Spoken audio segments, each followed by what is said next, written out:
Hey folks, we're at the park. Our main focus is to not be a stationary target. So we're moving, but also moving through punches and definitely after punching and kicking. I can't stress enough, get familiar and skilled with moving your head and your body angles, playing with those angles. Train both bigger movements, ducking, weaving, and also train subtle and smaller movements. Most head movements to avoid a punch don't need to be massive ducking or tilts out of the way, but it's good for good training, and you can duck and tilt and stuff like that by bending at the knees or bending at the waist. Each has similarities and differences, and of course you'll be do a combination of them. So we'll be reviewing a lot of movement, a lot of punching, some kicks. Here, you could easily set up a target for yourself, even if you hang something from something. Sometimes in my doorways or things, I used to just hang a little string, and so that was a target to punch at. Mostly because it allows you can play with your distances. I mean, it gives you a little bit better visual about your distances, so you know when you're out of range, and you know you can practice covering that range. Footwork involves combinations of stepping, shifting, and sliding.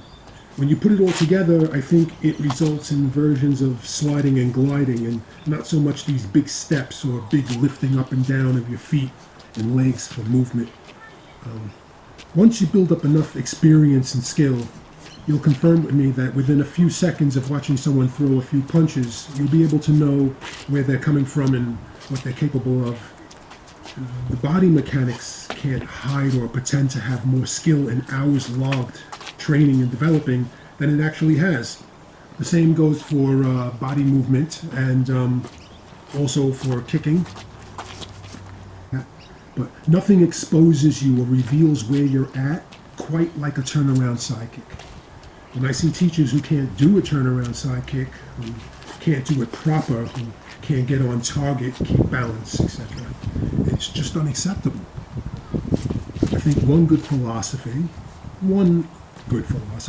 in an analysis of yourself is that you are your weakest link. Sincerely, there are teachers who physically can't perform anymore, injuries, arthritis, that's understandable. And there certainly are folks who will pretend or not reveal all their skill level. The longer it goes on, the more you'll be able to tell anyway. One moral of the story is don't underestimate. Okay, so similar to a spring or a spring action, pushing leverage, you want to have the ability to shoot, to thrust from a position, from a foot, a pivot. You want to have this ability for 360 degrees. That's thrusting forward or backwards, and all your degrees in between, sideways. By now, you should be getting very aware of body angles. Through the angle, the tilt, the shift, plus always the involvement of the hips, you will unlock a range of versions of your moves. Of course, the knees are involved as well. And without a mastery of your hips, the body torque, you'll end up relying or only having large sweeping roundabout punches and kicks, big chambers and gearing up to release power and speed.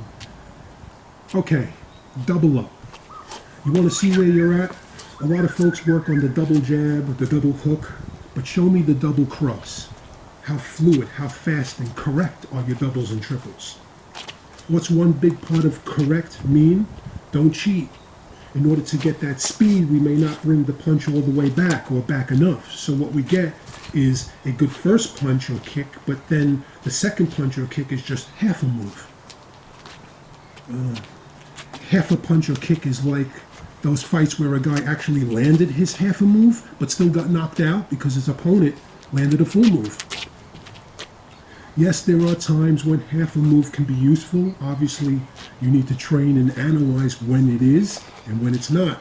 And also the other things you can do to not be so vulnerable if the fast flick like half a move turns out to be a disadvantage at that moment. Am I right? Remember being explosive and being in control from any position, any moment, any momentum's direction.